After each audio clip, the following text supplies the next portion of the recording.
today I'm going to show you how to properly take a trouser measurement. Now trousers are very popular, men wear trousers, women wear trousers, it's everywhere. And please watch till the end of this video. I'm going to give you 2 secret tips on how to get the perfect fit when taking your trouser measurement. Please like, share and subscribe to my YouTube channel Yasi.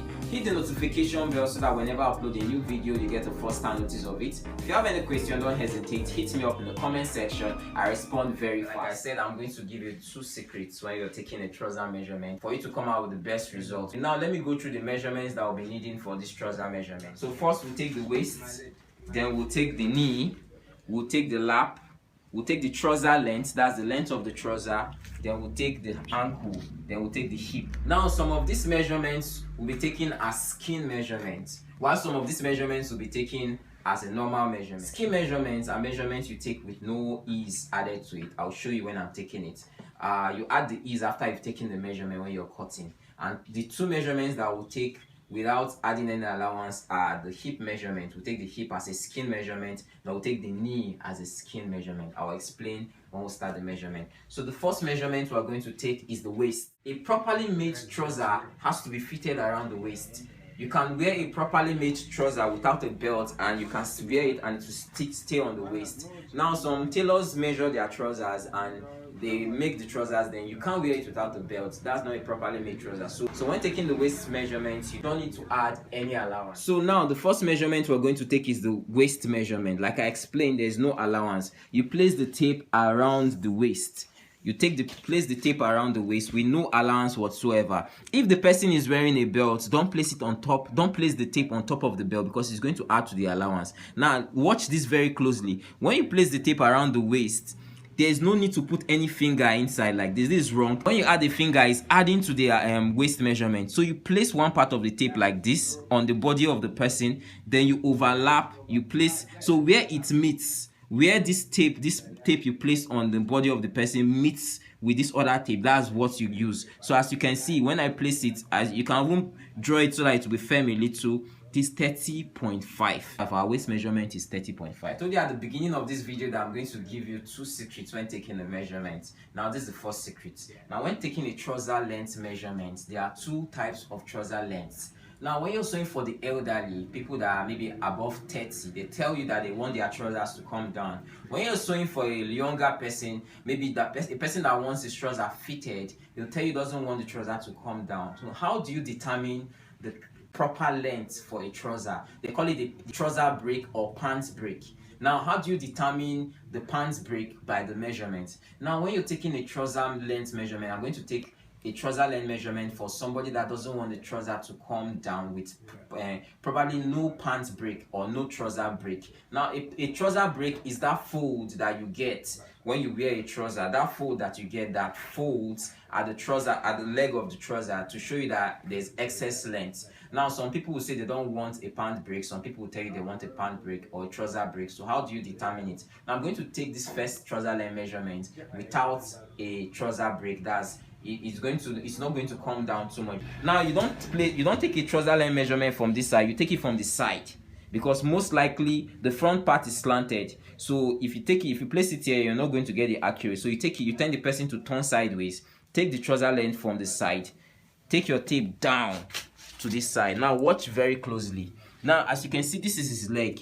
When you want to take a trouser length measurement without a trouser break, or you want it not to come down too much, now as you can see, this is his skin. This side is a different color, while this upper side is a different color. So if you want it to just rest on his leg with no trouser break, with no fold on the trouser, in between these 2 colors on this pigment, this skin pigment, you are going to place the tape. As you can see, this 39.5. So in between, here is darker, as you can see his leg, here is darker while here is lighter. So in between the 2 colors, taller pigment, you are going to place the tape. As you can see now, is on 39.5. So that's where you, in a situation where you don't want the trouser to be too long. But if you're sewing for somebody that wants their trousers to come all the way down with a trouser break or a pant break, you are going to place the tape and make sure the tape touches the ground. As you can see, where the tape touches the ground is 40.5. You know, notice without a pant break or a trouser break is 39.5. That's for a younger person. But most likely when you're sewing for an older person, you have to bring where the tape touches the ground. Going into the measurement for the lap. Now the lap is a very important measurement. You tell the customer to extend his leg, to widen his leg. Then you place the tape in between his thigh like this. So at the upper part of his lap, you place it. Then you make sure there's allowance. Can you turn sideways? For him now, I can decide to use 23 inches. If you look at it very well, there's allowance at this front part, there's allowance at the back. So you don't take the lap measurement tight. If not, when he wants to raise his leg, maybe to enter a bike or something, he's going to find it difficult, or he might even get the trousers torn at the crouch area. So you make sure there's enough allowance. What I do is I put my finger in between, make sure there's allowance at this front part and allowance at the back. So we can use 23 or 24 inches for his lap measurement, depends on how fitted he wants it. So the next measurement we're going to take is the knee measurement. Now the knee measurement is important if the person you're sewing for wants it to be fitted. Now when the person wants it to be fitted, you need to get the knee skin measurement. So the knee measurement is another measurement you take skin as a skin measurement. So what you do is you place the tape around the knee. This is his knee. You place the tape around the knee. As you can see, just the way I took the waist measurement, you're going to place it like this with no allowance added. So for his knee, I can make it 14.5. So what I do for a fitted trouser, I usually add 3 or 4 inches. So now that we have 14.5, if I add 3 inches to this, that will give me 17.5. If I decide to add 4 inches, that will give me 18.5. So usually for a fitted trouser, I add 3 inches. For a trouser that is not too fitted, I add 4 to 5 inches. So this is taken as a skin measurement, but when you're cutting, you don't use this 14.5. You add either 3 inches to it or 4 inches. Now the next measurement we're going to take is the ankle measurement. Now this ankle measurement is very critical because if you get it wrong, either the person wearing the trouser might not be able to put his leg inside, or it might be too wide. So you need to get the ankle measurement well. So to get the ankle measurement, you tell the person to remove his shoe.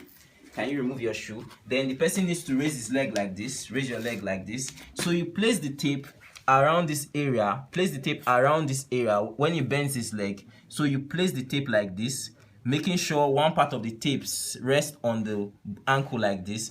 Then you place it with no finger inside. The reason why I'm not putting any finger inside, if the person wants it to be fitted or pencil, you can decide. Like for him now, I can use 12 inches for a fitted or a pencil trouser for the ankle. If you're sewing a trouser for someone that wants his trouser a little bit free, this is the reason why I'm doing this. I'm taking this like this. This 12 inches is the least measurement I can use for his trouser. If I use anything less than 12 inches, he's going to find it very difficult to put on.